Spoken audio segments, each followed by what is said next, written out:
अब आते हैं हम अपने नेक्स्ट पार्ट पे, थोड़ा असेंबली पे अब आ जाते हैं, ठीक है ना। तो असेंबली हम कैसे करेंगे, किसी भी दो ऑब्जेक्ट या मल्टीपल ऑब्जेक्ट्स की हम असेंबली आराम से कर सकते हैं, ठीक है ना। अब कैसे करेंगे, तो मैं क्या करता हूँ, यहाँ पे बेसिक से कोई डिज़ाइन बना लेता हूँ, पार्ट डिज़ाइन बनाएंगे हम, ठीक है।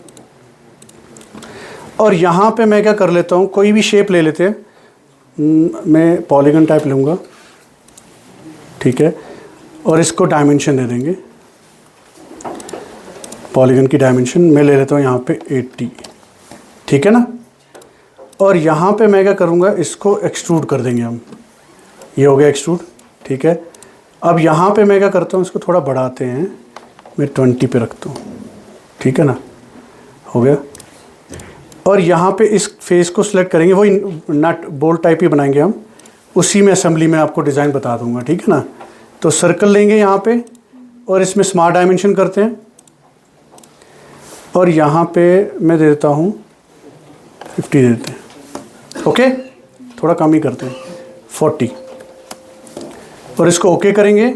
और यहाँ पे मैं एक्सट्रूड करता हूँ, ये देखो आ गया। और यहाँ पे मैं ले लेता हूँ फॉर एग्जांपल 40 या 50 ले लेते हैं, ओके। तो ये एक पार्ट मैंने डिज़ाइन कर लिया, ठीक है ना। अब इसका एक पार्ट जब आप डिज़ाइन करते हो, इसको सेव करना है, हमें क्या करना है, क्योंकि हर एक पार्ट को अलग अलग लेवल पे आपको सेव करना है, ठीक है ना। मैं सेव कर लेता हूँ, डेस्कटॉप में ही सेव करते हैं, मैं एक फ़ोल्डर बना लेता हूँ, उसी में मैं डालता हूँ मैक, ठीक है। तो पार्ट 1 नाम से रख दूँगा, ठीक है ना, पार्ट 1, ओके। यहाँ पे एक मिनट मैक करेंगे, ये रहा ओपन, और इसी में मैंने सेव कर दिया, ओके। ये बोल रहा डिफरेंट नाम, सेव करेंगे, हो गया। अब यहाँ पे मैं न्यू फाइल लूँगा। असेंबली में क्या होता है कि जितने पार्ट हैं उतने आपको अलग अलग बना के अलग अलग सेव करने हैं, ठीक है ना। तो अब मैं दूसरा पार्ट बनाता हूँ, ठीक है। मैं यहाँ पे एक पॉलीगन लेता हूँ, ठीक है ना, यहाँ पे मैं बना लिया, ठीक है। इसका मैं यहाँ पे डायमेंशन ले लेता हूँ, कितना लिया था हमने, 80 ले लेते हैं। और इसको मैं यहाँ पे एक्सट्रूड करता हूँ, और यहाँ पे मैं कर लेता हूँ 20, हो गया, ओके कर लेते हैं। और यहीं पे मैं इसको स्केच करता हूँ, और इसको हॉलो करते हैं, क्या करेंगे, कटिंग करेंगे। कटिंग कितना किया था उसमें हमने, बताओ, हाँ 40.3 कर लेते हैं हम, इसमें थोड़ा ज़्यादा रखेंगे, ठीक है ना। और इसको एक्सट्रूड कट करेंगे, आप देखो एक्सट्रूड कट भी देख लोगे आप, ये देखो हो गया कट, ठीक है। अब इसको अलग से हम सेव कर लेंगे, पार्ट 2 सेव एज, ये देखो 113 सेव हो गया।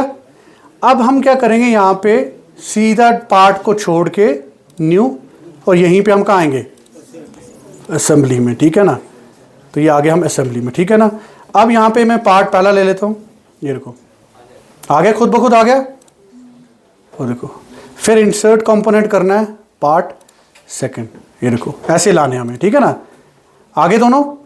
अब इसको असेंबली करवाना है इसके अंदर, ठीक है ना। उसके लिए हमें क्या करना है, सबसे पहले एक्सीस, सेंटर एक्सीस को ऑन करना है, ये देखो आ रहा है ना, व्यू टेम्परेरी एक्सीस, ये सिर्फ सर्कुलर में यूज होंगे, ये देखो दिख रहे हैं आपको, ये देखो ये आ रहे हैं ना सर्कुलर में। तो इसकी मदद से हम असेंबली कर सकते हैं। कैसे करेंगे, मेट पे जाओ, और यहीं पे मैं क्या करता हूँ, इसको सिलेक्ट करो और इसको सिलेक्ट करो, देखो आ गया खुद ब खुद, ओके करेंगे और यहाँ पे ओके करेंगे, ठीक है ना। फिर इसको सिलेक्ट करके मैं पार्ट 2 को आप मूव भी कर सकते हो, ये देखो आ गया ना।